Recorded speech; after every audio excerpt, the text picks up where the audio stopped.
that we want to tackle Noma, and we are looking for a way forward, which we say, detect early and act quickly. Nigeria has one Noma hospital in Sokoto State, which started surgical interventions in 2015. The hospital has treated over 280 patients and performed over 500 surgeries since then. However, more collaboration is needed. The Federal Ministry of Health has been working with partners at the World Health Organization, Africa Region, Médecins Sans Frontières, Hips Action, Noma, and the Oral Health Advocacy Initiative, OHI, and other stakeholders on the best strategy to tackle the scourge in this country. Another challenge facing the eradication of Noma in the country is the lack of data, and the Nigeria Center for Disease Control say they are working towards solving that challenge.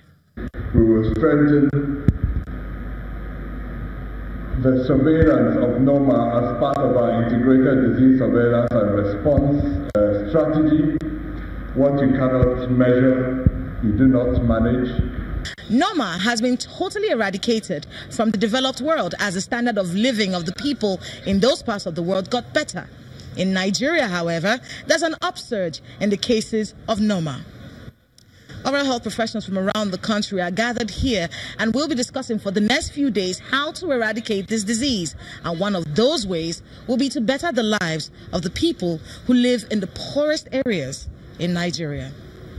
Kayla Megwa, Channels Television News.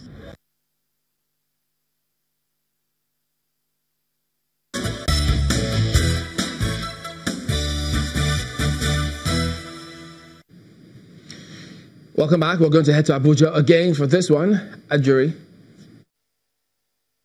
Thank you, Chamberlain, and welcome back to Abuja. I have with me two gentlemen this morning again. Mr. Philip Aruna, who is the country director for Doctors Without Borders, and also Dr. Sedo Bello, who is the founder of the Cleft and Deformity Foundation and also a facial surgeon. You're very welcome to the program this morning, gentlemen. Thank you very much. So, looking at the Noma disease, something that's so rare that very few people have even heard of it, let alone know what the implications of it are on a society. Mr. Aruna, let me start with you. Why is it? How did this begin to manifest in Nigeria, in our own local context? And what are some of the things that Nigerians should be aware of in terms of stopping the potential spread of this? Noma is a very old disease. It's not new. It has been in existence for so long. People even assume more than 1,000 years. But the problem with Noma is that it's affecting very poor part of the population, the poorest community. And as a result of that, very little is known because these poor communities are always in isolated places, very difficult places to reach. And most of the people who contract Noma are children between the ages of 2 to 7. Majority will die before they reach adulthood. The ones who remain are faced with severe stigmatization, disfigurement, destitution, and deprivation. To treat those who survive the care is so complex and costly. As you're discussing this, I would like you to just open that pamphlet because you have an image to kind of give an idea of what some of the symptoms are like. We're going to get our camera focused on that so our viewers can see the horrible manifestation of this unfortunate disease. So with this now, you're saying it affects predominantly poor populations. In the country, where would you say some of the hot spots are? And what is being done to kind of mobilize against the spread of this disease? Yes. This disease has been affecting many parts of the country. We have a hospital that is dedicated to the treatment of Noma in Sokoto. In fact, it's the only known hospital for this disease. So we have seen patients coming from around Sokoto, most of the northern part, and we also see that other areas like Bauchi State, even Borno, have been referring patients patients have been coming even from the southern part of the country. So it is a problem up to now to really say what is the prevalence of a disease. But we can see that many cases that we treat in the Sokoto hospital come from some hotspot states. So this is, I mean, this has potential to spread all around the country, really. I want to bring you in, Dr. Sedo Bello. You've obviously dealt directly with some patients as a facial surgeon. What has been your experience? Thank you very much. First of all, just like he said, it is important to appreciate the fact that Noma is an age-long disease. As a matter of fact, every dentist that was trained, that have been trained in this country, will tell you that they received lectures on Noma at different times of their training. So, to that extent, it's not really new. But the main issue about Noma is the fact that it is a disease of the poor. And talking about the location, there's what we call Noma Belt. Noma Belt is mainly in the West Africa and cut across areas like Mali, Niger Republic, the northern part of Nigeria. So, but that is not to say that you don't find it in any part of Nigeria.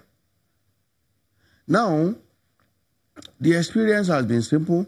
Like in Cleft and Facial Deformity Foundation, our focus is facial deformity, and we go around a number of states of Nigeria.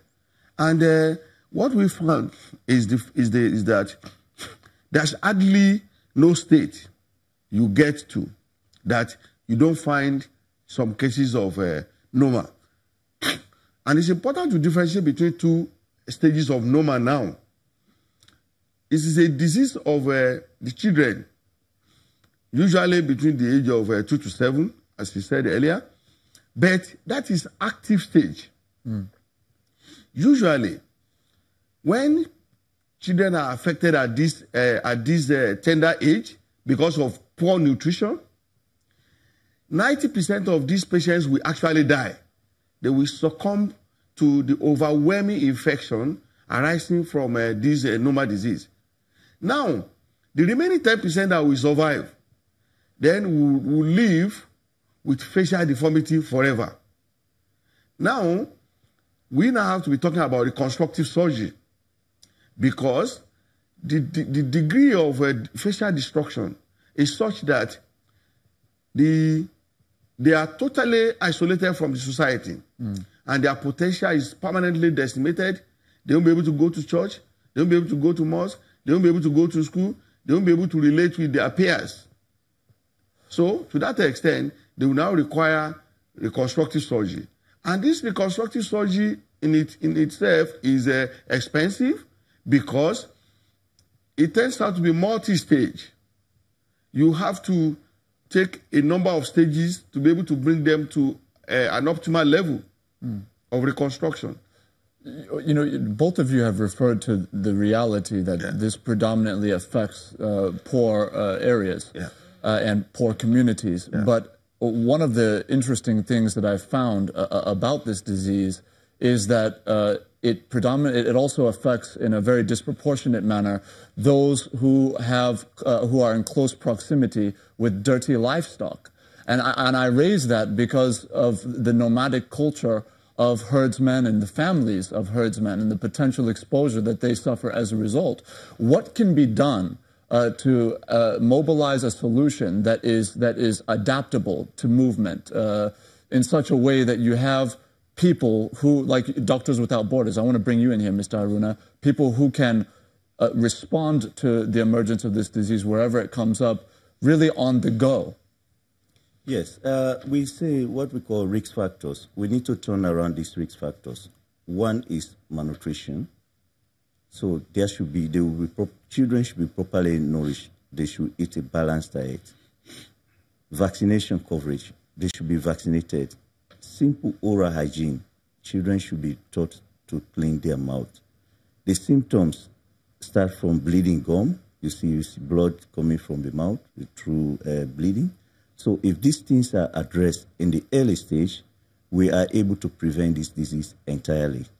The prevention part is what we should focus on because it is easy, it is possible, but a lot of people don't know. So the lack of knowledge about the disease and how to prevent it will be the way forward. What has been your experience when we talk about vaccination? I understand that for many years, particularly in northern Nigeria, the issue of vaccination was a hot one. Yeah. And, there's a lot of skepticism, a lot of cynicism around the intentions of those who are administering vaccinations. Yeah. Has that played a role in the inability of several communities to get vaccination, to receive vaccination from, this Noma disease? We have done a sort of research on the patients that have shown up in the Noma hospital in Sokoto, and most of them have not been vaccinated, and were not vaccinated in their childhood. So this shows the importance of vaccination in preventing this disease. So in whatever place we talk about Noma, vaccination should be prioritized to cover all these communities. Some places, some communities, some people are in very isolated places. So this is probably the cause that they might be left out in some vaccination coverage, and they might be vulnerable to this disease. Dr. Bello, just by virtue of your responsibility in all of this as a facial surgeon, you're receiving patients at the late stage when it has, really kind of